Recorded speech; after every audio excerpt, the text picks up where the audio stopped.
Assalomu qarindoshim, kitob o'qish munbiriga xush keldingiz. Hozir anglaydiganingiz Qur'oni Karimning Uyg'urcha tarjimasi. Tarjima qiluvchi Buyuk ustoz Muhammad Salih. 3-sura Maida 123-bab 7-para. Ular payg'ambarga nozil qilingan Qur'onni anglagan chaqlarida haqiqatni to'niganliklaridan, ularning ko'zlaridan yosh qo'yilganligini ko'rsan. Ular aytadi: Rabbimiz, biz iymon etdik. Bizni payg'ambaringni, kitobingni e'tirof qiluvchilar qatorida qilgin. Biz nimishqa Allohga bizga kelgan haqiqatga ishonmaylik. Halbuki biz Parvardigorimizning bizni yaxshi kishilar qatorida jannatga kirgizishini umid qilamiz.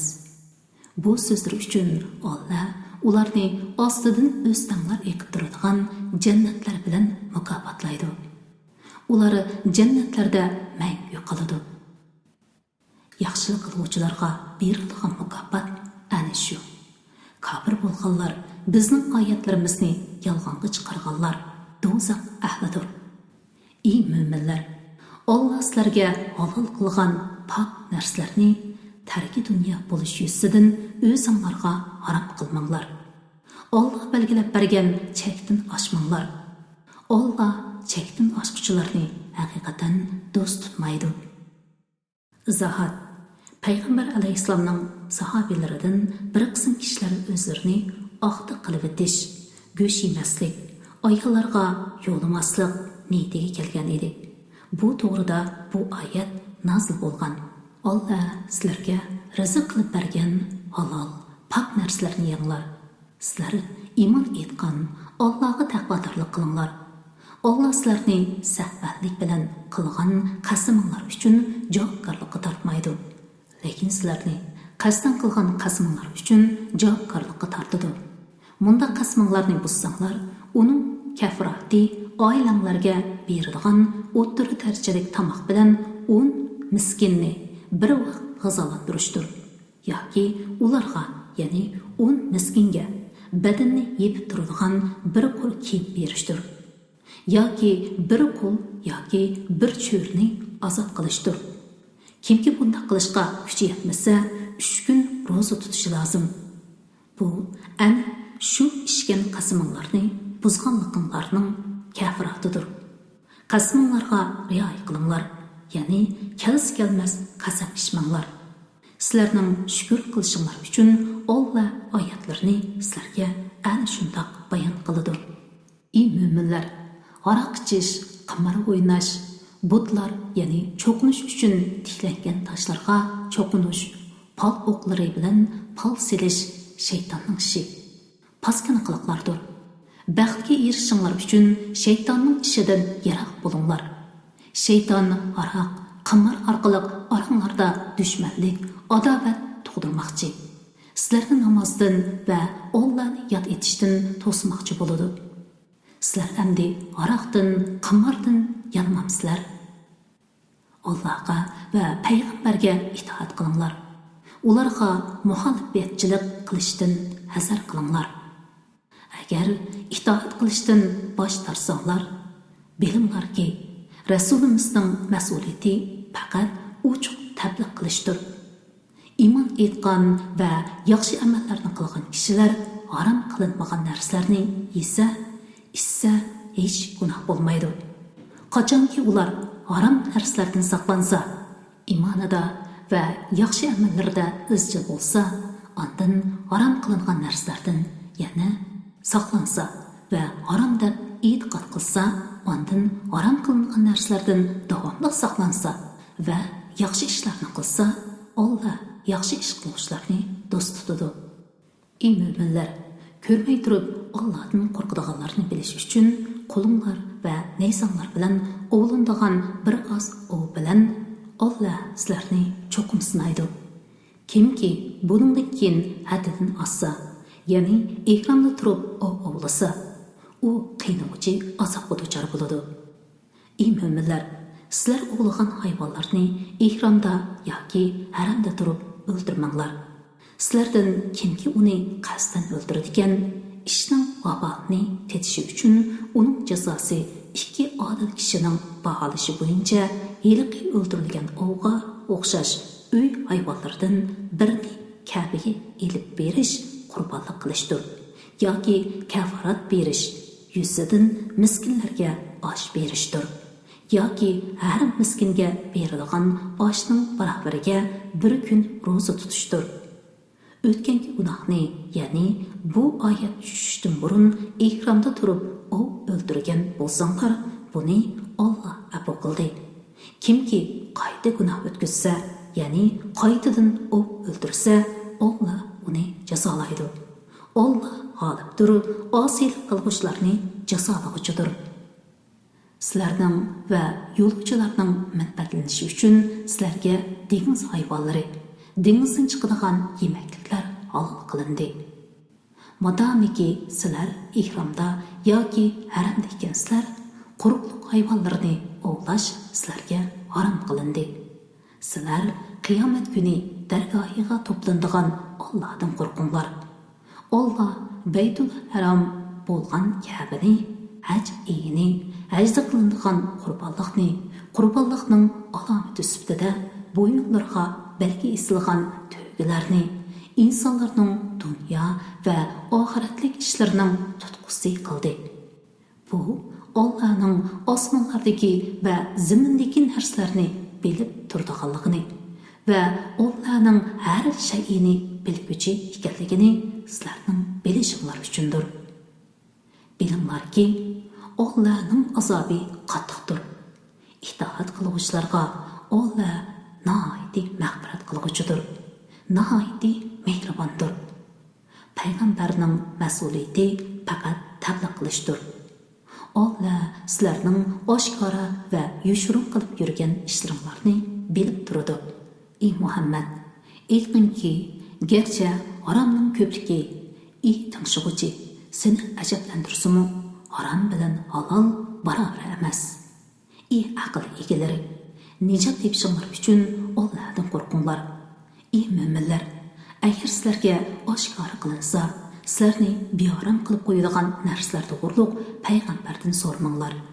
Agar Qur'on nozil qilinayotgan chaqda ular to'g'riliq so'rsanglar, sizlarga bildirildi. O'tganda so'rganinglarni Alloh afv qildi. Alloh nihoyatda mag'firat qilg'uchidir, alimdir. Ya'ni osiylik qilg'uvchilarni jazolashga oldirib ketmaydi. Sizlardan burun o'tgan bir qavm payg'ambarlaridan shundoq masalalarni so'rgan edi.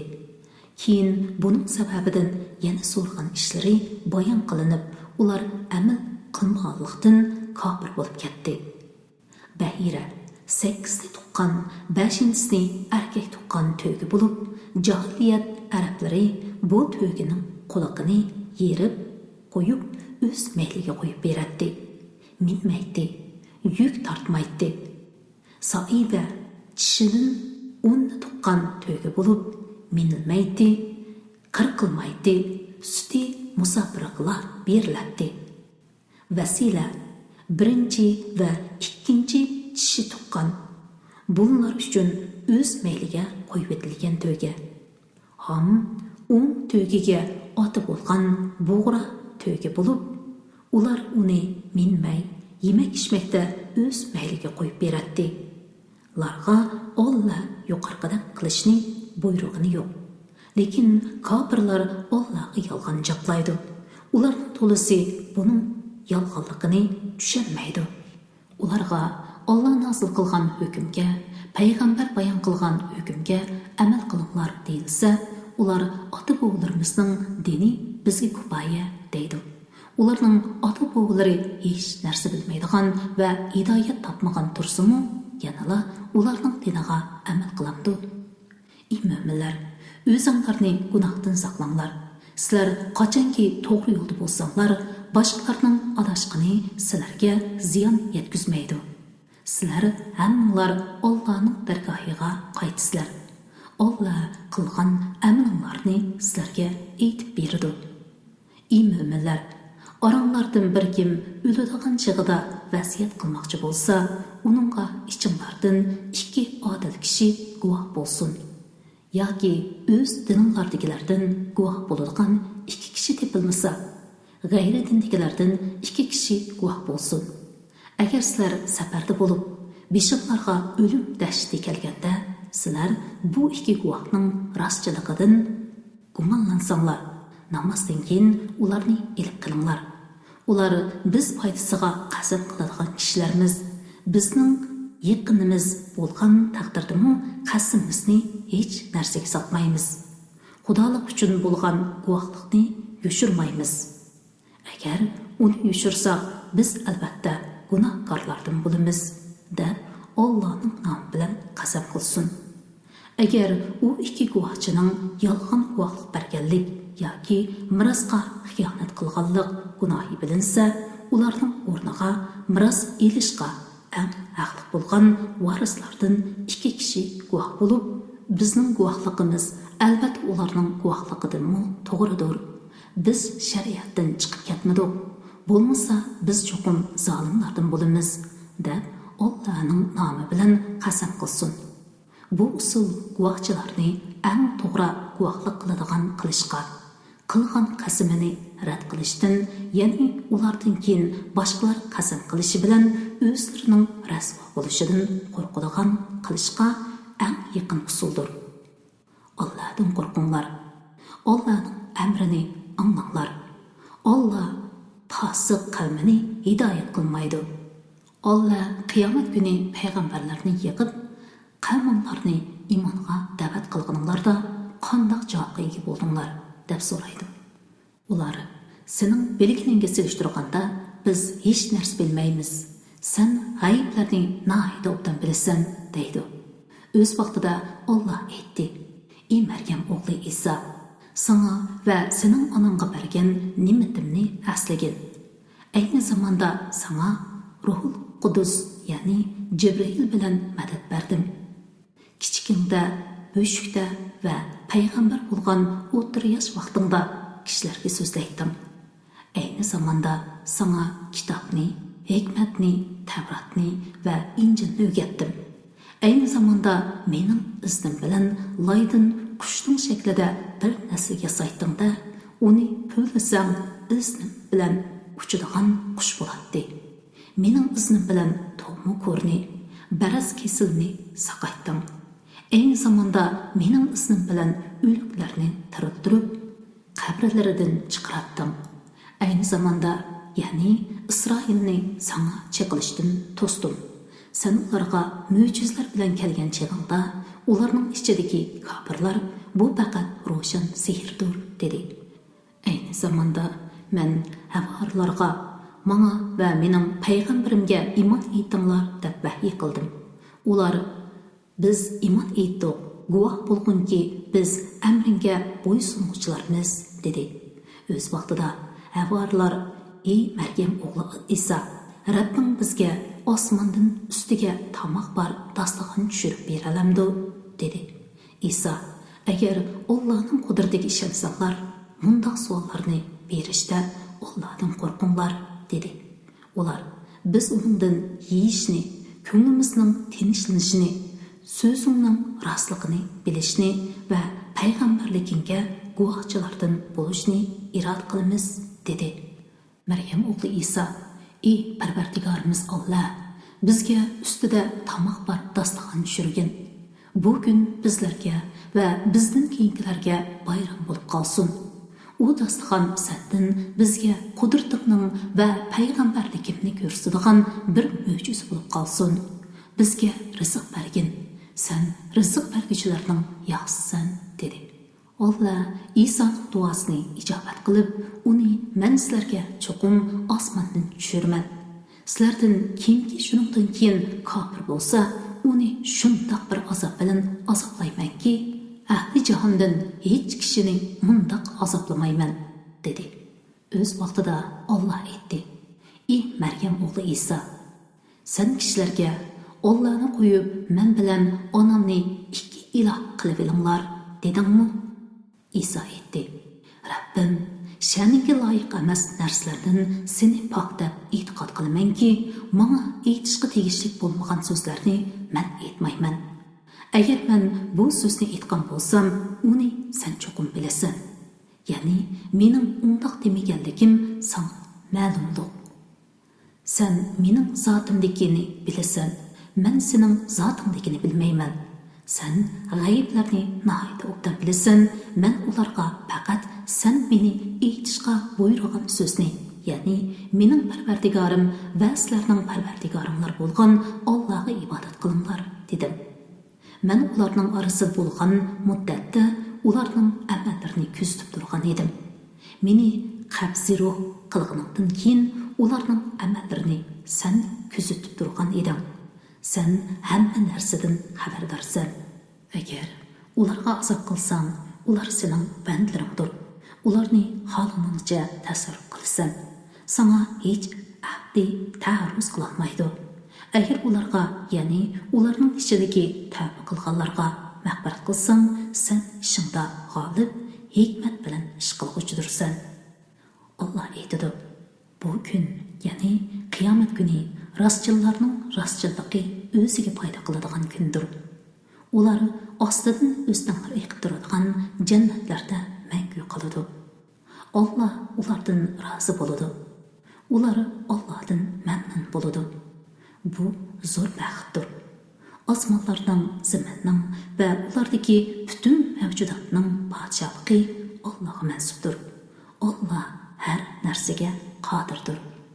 129-bab 6-sura An'am Makkada nozil bo'lgan 165-oyat. Nihoyat shafqatlik va mehribon Allohning ismi bilan boshlayman. Jami hamda sana osmonlarni va zaminni yaratgan, zulmatlarni va nurni paydo qilgan Allohga xosdir. Ondan, ya'ni mushundoq dalillarni ko'rib turib, kofirlar Parvardigoriga boshqalarni sherik keltirdi. Allah sizlarni, ya'ni sizlarning otanglar Odamni loydan yaratdi. Ondan ayshamlarni bekitdi. Sizlarni tirilgan vaqtinglar Allohning dargohida ma'lumdir. Ondan sizlar ey kuffarlar o'lgandan keyin tirilishga shak keltirsizlar. Osmonlarda va zaminda ibodat qilinishga tegishlik Allah ana shudir. U sizlarning yoshirun va oshkor ishinglarni, yaxshi yomon qilmishinglarni bilib turadi. Ular Parvardigorining oyatlaridan biror oyat kelsa, uningdan bosh tortadi. Ularga Alloh tarafidan haq kitob, ya'ni Qur'on kelibdi. Ular uningga chin bitmadi. Uzoqqa qolmay ularga o'zlari masxara qilgan narsaning xabarlari keladi. Ya'ni ularga azob nasil bo'lib, o'zlari masxara qilgan narsaning xabari aniq bo'ladi.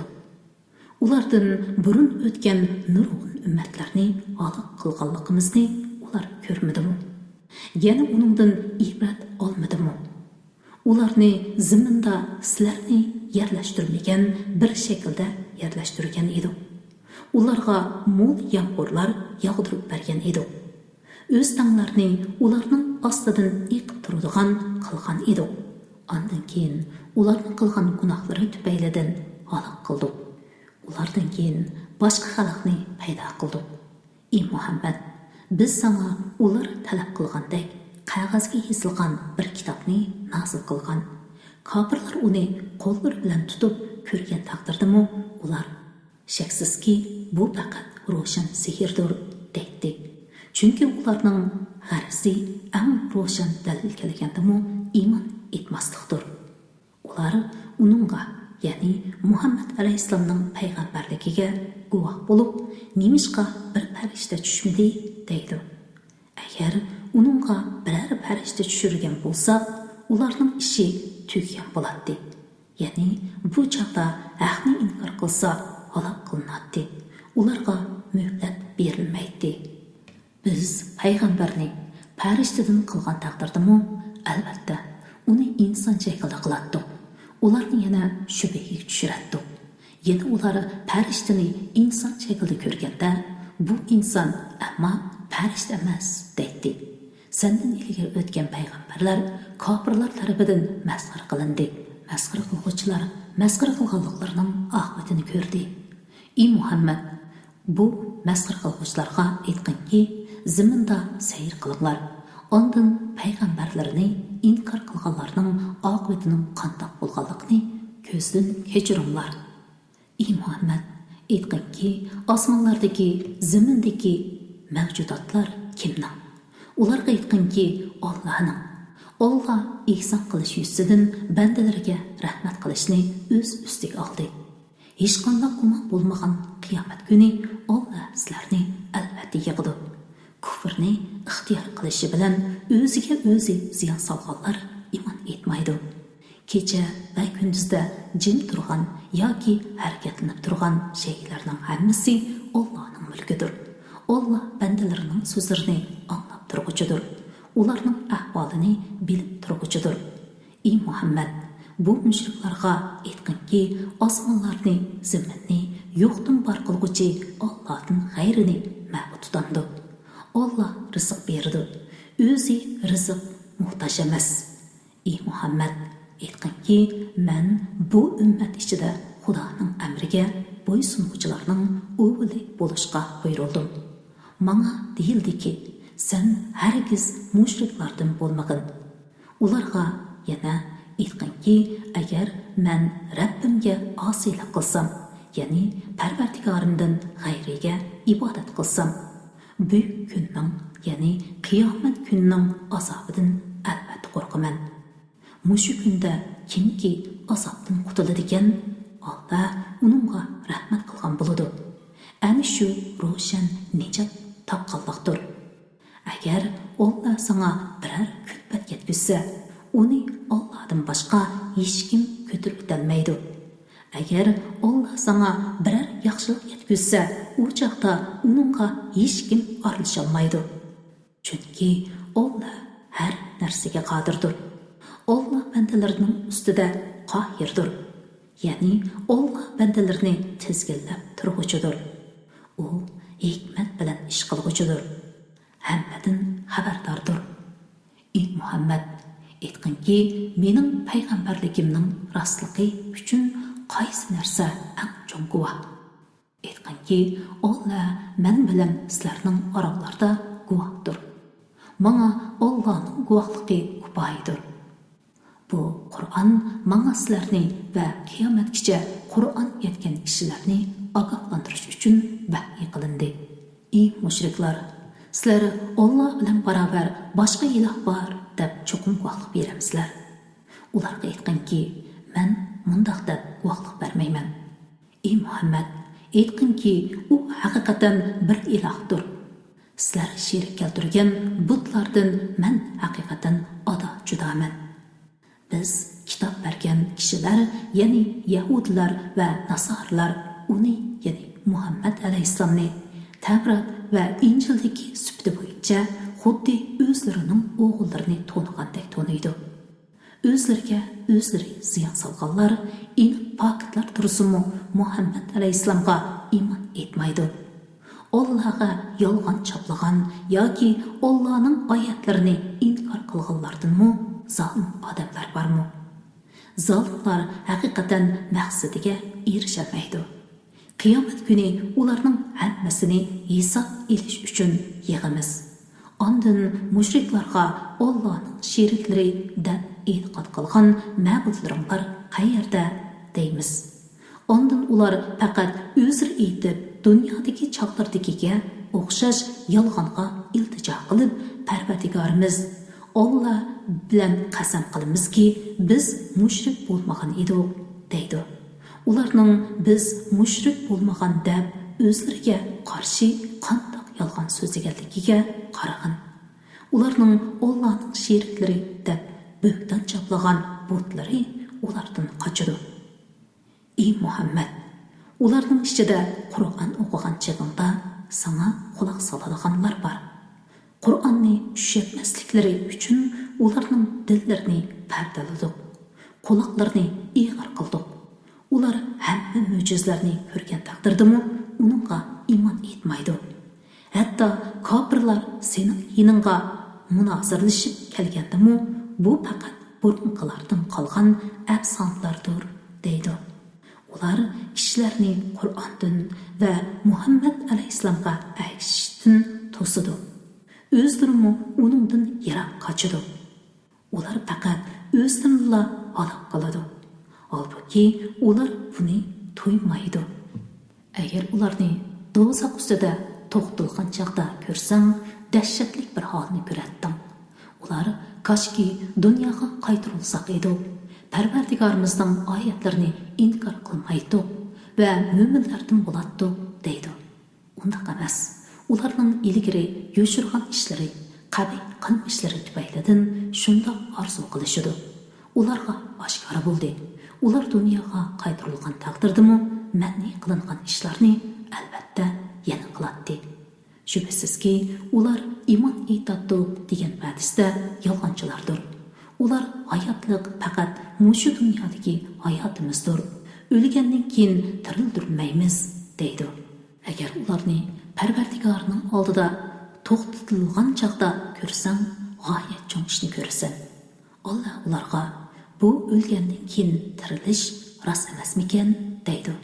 Ular Parvardigorimiz bilan qasamki rost ekan deydi. Alloh kofir bo'lganliklaringiz uchun azobni tetinglar deydi. Allohga muloqot bo'lishni, ya'ni qayta tirilishni inkor qilganlar haqiqatan ziyon tortdi. Qiyomat tuyuqsiz kelgan chaqda ular u dunyodagi beparvoligimizdan nadomat deydi.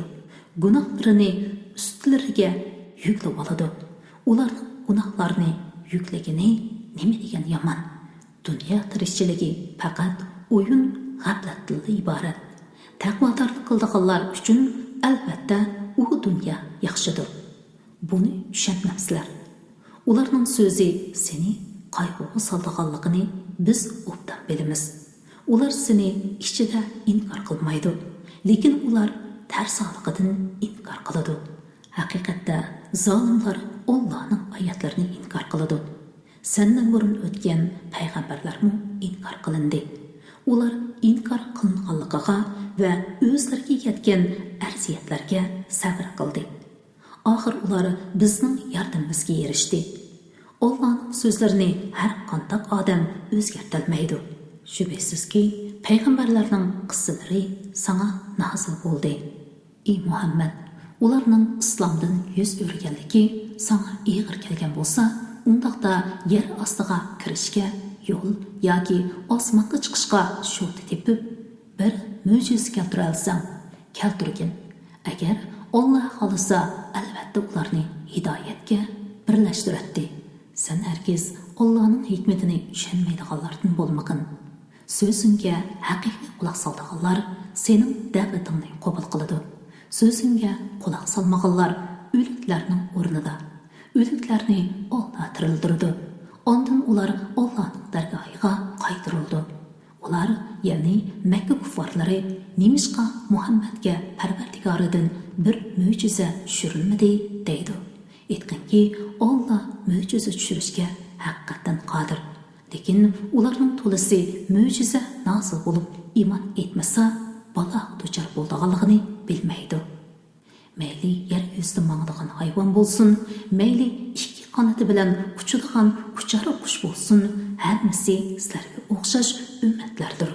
Ya'ni Alloh tarafidan yaratilgan maxluqlardir. Lahul mahbusda hech narsani tushirib qo'ymadi. Ya'ni hammani to'lib bitdi. Keyin ular Parvardigorining dargohiga yig'iladi. Alloh ularning orasida hukm chiqaradi. Bizning oyatlarimizni inkor qilganlar g'aslardir. Ya'ni qabul qilish yuzidan anglamaydi. G'ojilardir. Ya'ni haq so'zlamaydi. Ular kufrining qorong'uligi ichida qolganlardir. Alloh xohlagan odamni ozdiradi, xohlagan odamni to'g'ri yo'lga soladi. Ey Muhammad, aytqinki, agar sizlar rostchil bo'lsanglar, aytib beqinglar. Agar sizlarga Allohning azobi yoki qiyomat kelsa, Allohdan g'ayriga iltijo qilamsizlar. Undaq emas. Sizlar faqat Allohga iltijo qilasizlar. Agar Alloh xolisa, sizlar Allohning ko'tarib o'tishini iltijo qilgan baloni Alloh ko'tarib o'tadi. Sizlar Allohning sheriklari qilib olgan butlarni unutaysizlar. ya'ni butlarga iltijo qilmaysizlar. Shak shubsizki, sendan ilgirki ummatlarga nurg'un payg'ambarlarni avatdi. Ular payg'ambarlarni inkor qildi. Ularni Allohga tavba qilib, yelinsin deb namratlik va og'riqsizlik bilan jazoladi. Ularga bizning azobimiz tushgan chaqda nemishqa yelinmadi. Lekin ularning dillari qasovatlashdi. Imonga yumshimadi. Shayton ularga qilmishlarini chiroyli ko'rsatdi. Ular o'zlariga qilingan nasihatni unutgan chaqda ularga sinash uchun farovonlikning hamma eshiklarini ichibatdi. Ular toki o'zlariga berilgan ne'matlardan xo'shal xo'rab turganda ularni ushtumtut jazoladi. Ular hasratda qoldi. Zulm qilgan qavmining yildizi quritildi. Ya'ni ular butunlay halok qilindi. Jimi hamda sana payg'ambarlarga yordam berib, kuffarlarni halok qilganligi uchun olamlarning parvardigori Allohga xosdir. Ey Muhammad, aytdinki, aytib beringlarchi, agar Alloh sizlarning qulubinglarni g'az, ko'zinglarni ko'r qilib qo'ysa, dillaringlarni pechatlabassa, ya'ni sizlarni hech narsani tushunmaydigan qilib qo'ysa, ularni Allohdan boshqa yana qaysi iloh asli keltira oladi? Qarag'anki, biz qudratimizni ko'rsatib beradigan oyatlarimizni qandoq bayon qilganmiz. Ammo ular shu oyatlardan yuz o'riydi, ya'ni iymon etmaydi. Ey Muhammad, aytqinki, aytib beringlarchi, agar sizlarga Allohning azobi ushtumtut yoki oshkora kelsa, zolim qavmidan boshqa yana kimlar halok qilindi?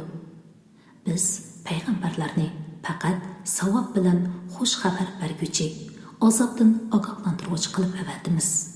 Iymon etgan va amallarni tuzigan kishilarga kelgusidan ham qilish, ketganga qayg'urish yo'qdir. Bizning oyatlarimizni inkor qilganlar Allohga itoatsizliklari tufaylidan azobga duchor bo'ladi. Ey Muhammad, sendan odatdan tashqari ishlarni talab qiluvchi kuffarlarga aytqinki, men sizlarga menda Allohning xazinalari bor demayman. Men g'aybni bilmayman. Sizlarga men bo'lsam haqiqatan bir farishta debmi aytmayman. Men faqat menga qilingan vahiyga amal qilaman. Aytqinki, ko'r odam bilan ko'zi saq odam barobarmi? Ya'ni kofir bilan mo'min barobarmi? O'ylab boqmamsizlar. Parvardigorning dargohiga yig'ilishdan qo'rqadiganlarning kufridan, gunohdan saqlanishlari uchun ularni Qur'on bilan ogohlantirgan. Ularga Allohdan g'ayri do'st va shafoat qilguvchi yo'qdir. Allohning roziligini deb atiganda oqshomda Parvardigorga ibodat qildiganlarni yenidan qo'g'lab atmagin. Ularning hisobidan sana hech narsa yuklanmaydi. Yana ularning qilmishlari uchun sen javobgarlikka tortilmaysan. Sening hisobingdanmi ularga hech narsa yuklanmaydi. Ularni qo'g'lab atsang, zolimlardan bo'lib qolasan. Ularning Alloh aramizdan hidoyat qilish bilan in'om qilgan kishilar mushularmi deyishlari uchun ularni bir-biri bilan mushundoq sinadi. Ya'ni faqir, ojiz kishilarni iymon etkizish bilan boy, cho'ng kishilarni sinadi. Alloh shukr qiluvchilarni obdan biladi emasmi? Ya'ni shukr qiluvchilarni Alloh hidoyat qiladi. Bizning oyatlarimizga iymon etganlar yiningga kelgan chaqda sizlarga omonat bo'lsin.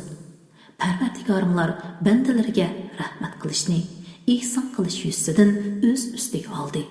Sizlardan kimki bilmasdan biror yomonlik qilib qo'yib, ondan keyin tavba qilsa va amalni tuzsa, Alloh albatta uningga mag'firat qiladi va rahim qiladi degan. Bu surada mushriklarning gumrohligini ko'rsatadigan dalillarni bayon qilganimizdek, gunohkorlarning yo'li oshkora bo'lsin uchun oyatlarimizni ro'shan bayon qilamiz. Ey Muhammad, mushriklarga aytqinki, sizlar Allohni qo'yib qo'yib ibodat qilgan butlarga ibodat qilishdan men haqiqatan man qilindim. Aytqinki, men sizlarning nafsi xohishlarga ergashmayman. Bo'lmasa, men ozg'on bo'laman va hidoyat topquchilardan bo'lolmay qolaman. Aytqinki, haqiqatan men Parvardigorim tarafidan nozil bo'lgan ro'shan dalilga, ya'ni Qur'onga va vahiyga asoslanaman. Halbuki sizlar uni inkor qildinglar. Sizlar boldir yuz berishni talab qilgan azob mening igitorchiligimda emas. Barcha hukm Allohga xos. Allah haq hukm qiladi. Allah hukm qiluvchilarning yaxshisidir.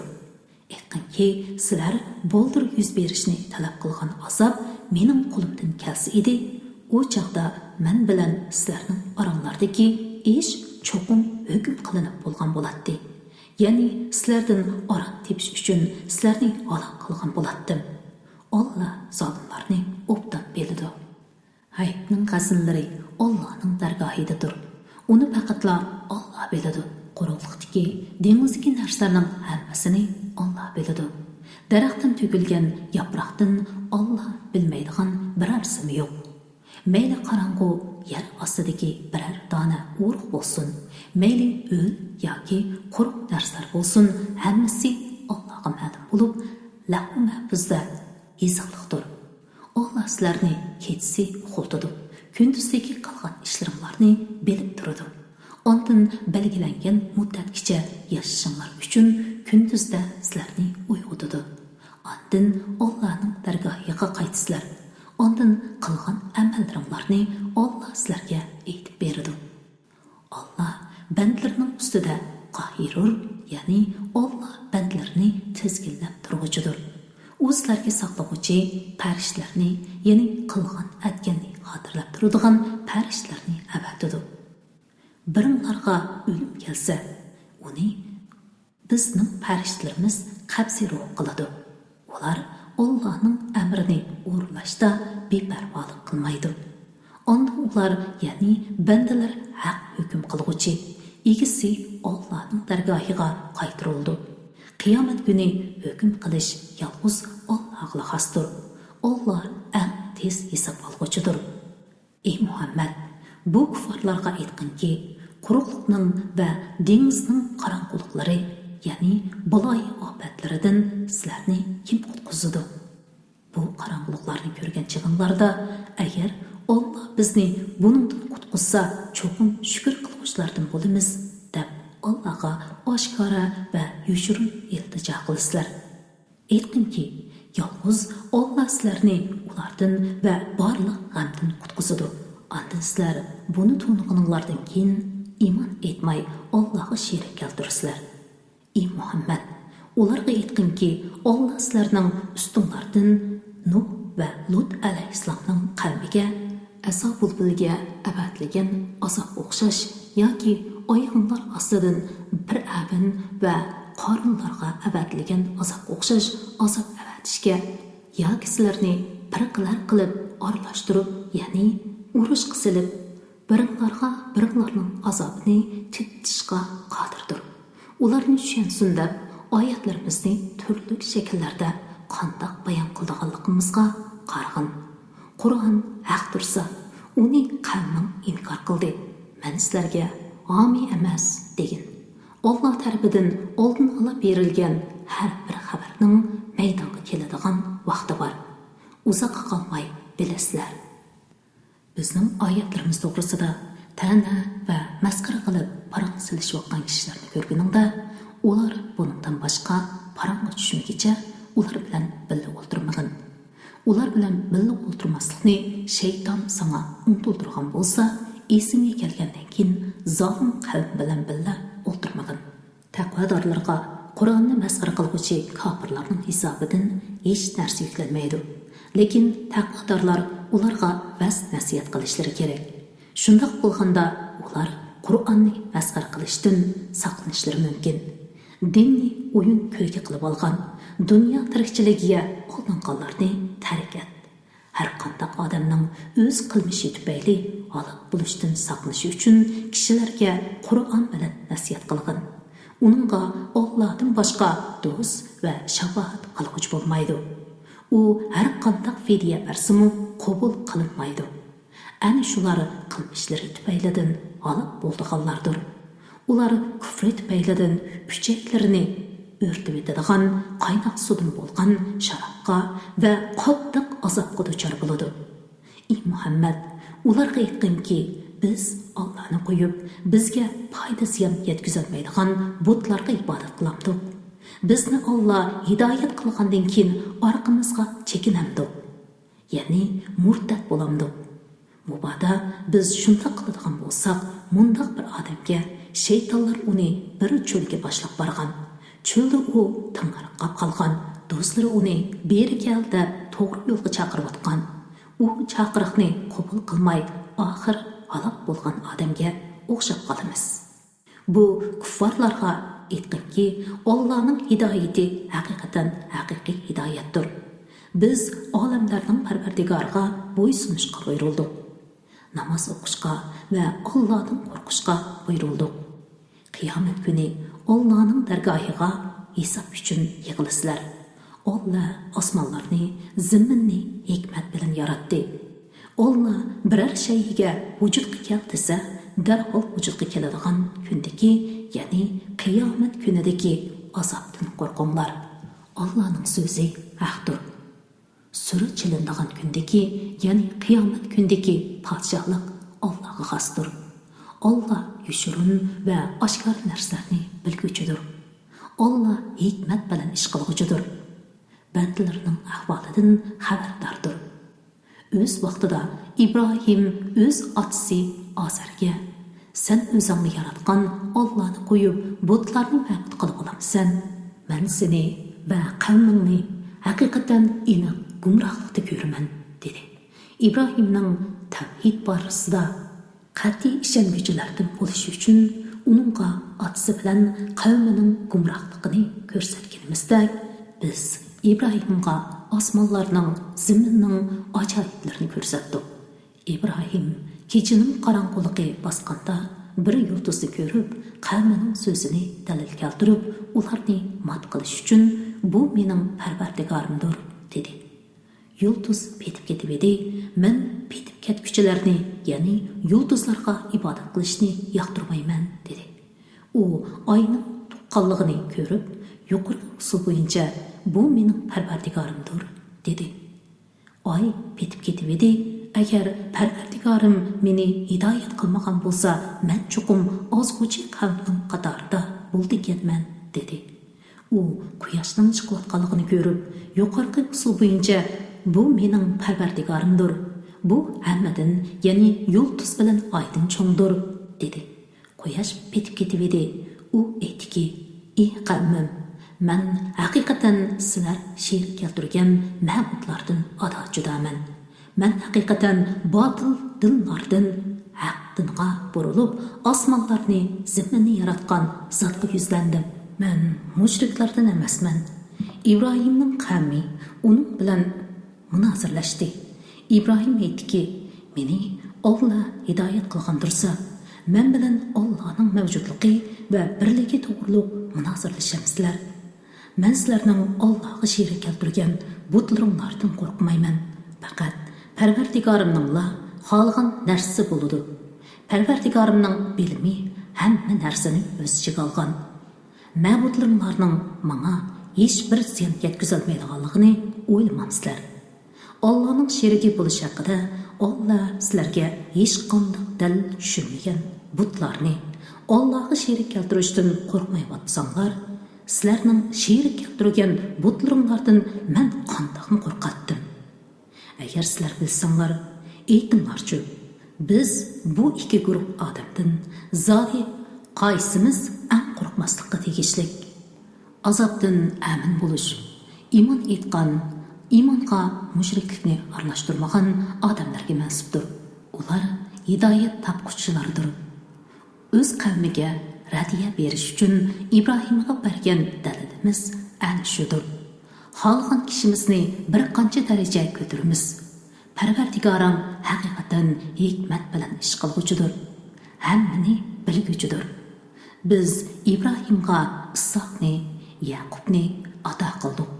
ularning har birini hidoyat qildik.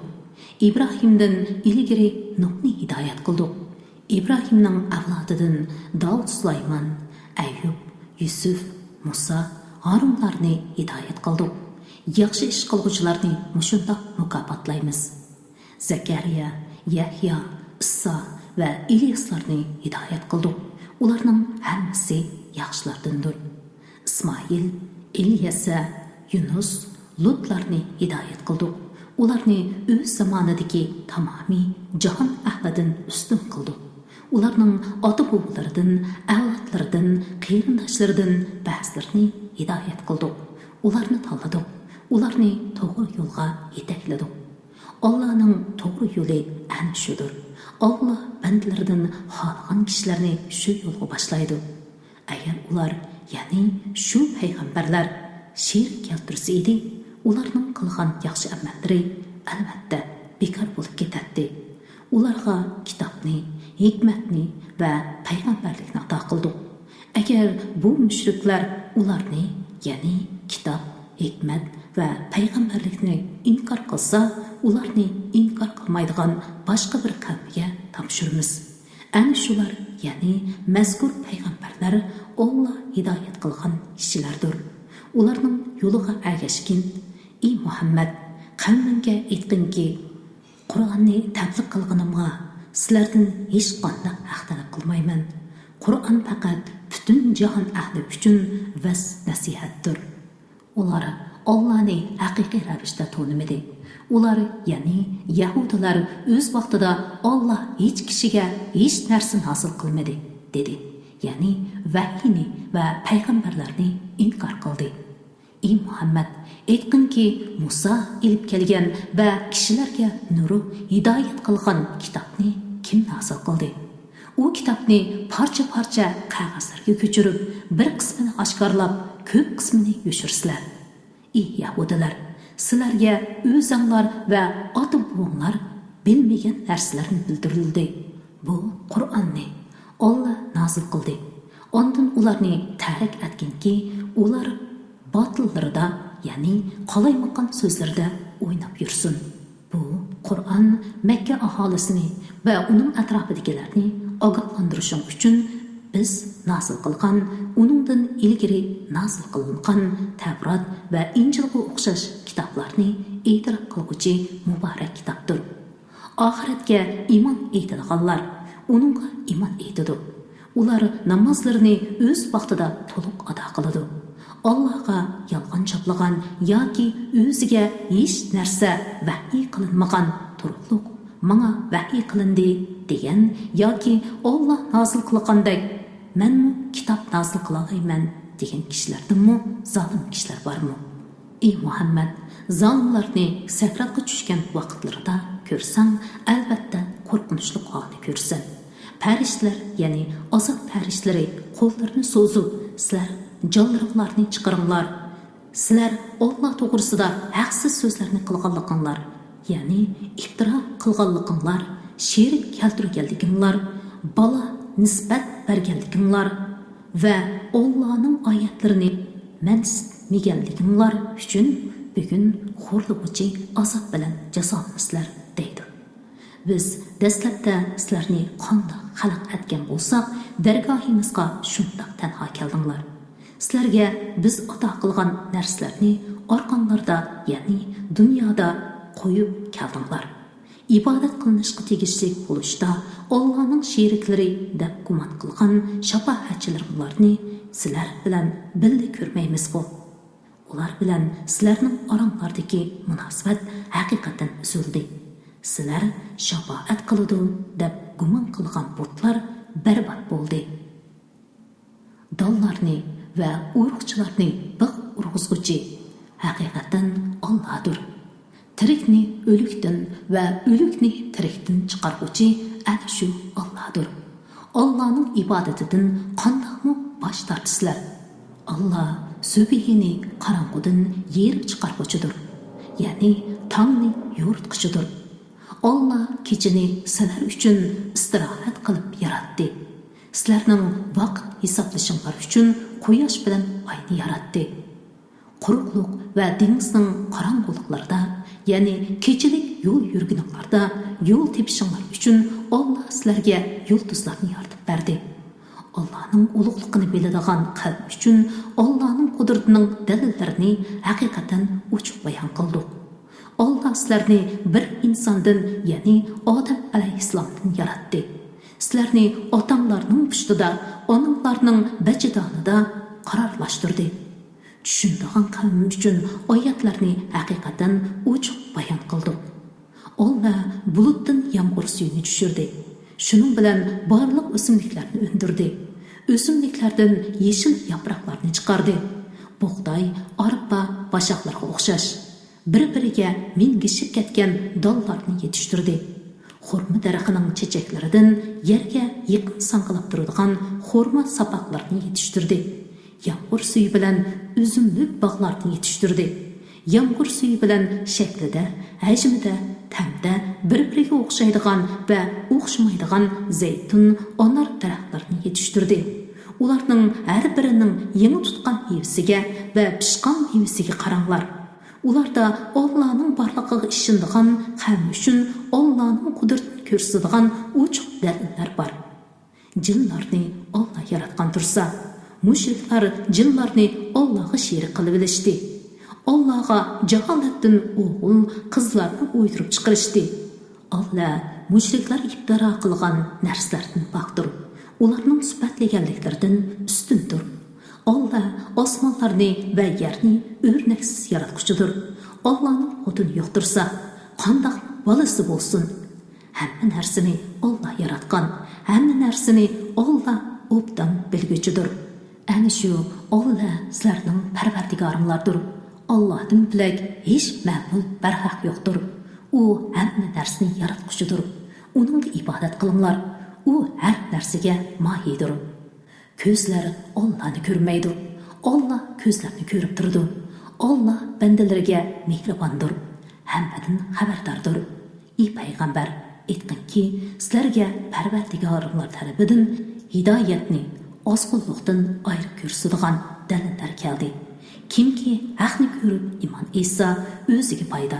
Kimki uningdan ko'z yumsa, ya'ni bosh tortsa, o'ziga ziyon. Men sizlarga amlinlarni kuzatib turadigan kuzatchi emasman. Faqat sizlarni ogohlantiruvchi payg'ambarman. Ular, ya'ni mushriklar, ey Muhammad, sen Qur'onni boshqalardan o'rganding, deydi deb, haqni biladigan qavmga bayon qilamiz deb, oyatlarni mushundaq shakllarda bayon qildik. Ey Muhammad, sana Parvardigoring tarafidan vahiy qilingan Qur'onga amal qilgin. Allah'tan başqa ma'bud barhaq yo'qdir. Mushriklar bilan tang bo'lmagin. Agar Alloh ularning hidoyat tepishini xolasa, ular sherik keltirmaydi. Seni ularga kuzatchi qilganimiz yo'q. Sen ularga mohimu emassan. Mushriklarning Xudoni qo'yib ibodat qiladigan butlarni tanlamanglar. Unda qilsanglar, ular bilmaganliklaridan haddidan eshib Allohni tillaydi. Shuningdek, biz har ummatga o'zlarining amalini chiroyli ko'rsatdik. Ondan ularning qaytib borgan joyi Allohning dargohidir. Alloh ularning qilmishlarini ularga aytib beradi. Ya'ni yaxshi mukofot beradi, yomonni jazolaydi. Agar ularga biror mo'jiza kelsa, uningga cho'qim ishonganliklarini bildirib, Allohning nomi bilan qattiq qasam ichishadi. Ey Muhammad, mo'jizalar mening emas, Allohning dargohidagi ish degin. Ey mo'minlar, sizlar nimani bilasizlar? Mo'jizalar kelsa, ular ehtimol uningga ishonmasliklari mumkin. Ularning dillarini, ko'zlarini haqni tushunish va ko'rishdan burib etimiz. Ular dastlabda mo'jizalarga ishonmagandek, ya'ni ishonmaydi. Ularni gumrohliklarida tangirqab yurishga qo'yib etimiz. Mərhum Ustaz Muhammad Salih tərəfindən tərcüm qılınıb tayarlanğan Qur'an-ı Kerim bugün 142-ci bətkiçə oqub tamamlandı. Keyinki oquşluq 143-cü bətdən başlandı. Qeyrindişim Ramazan mübarək. Allah'a emanet.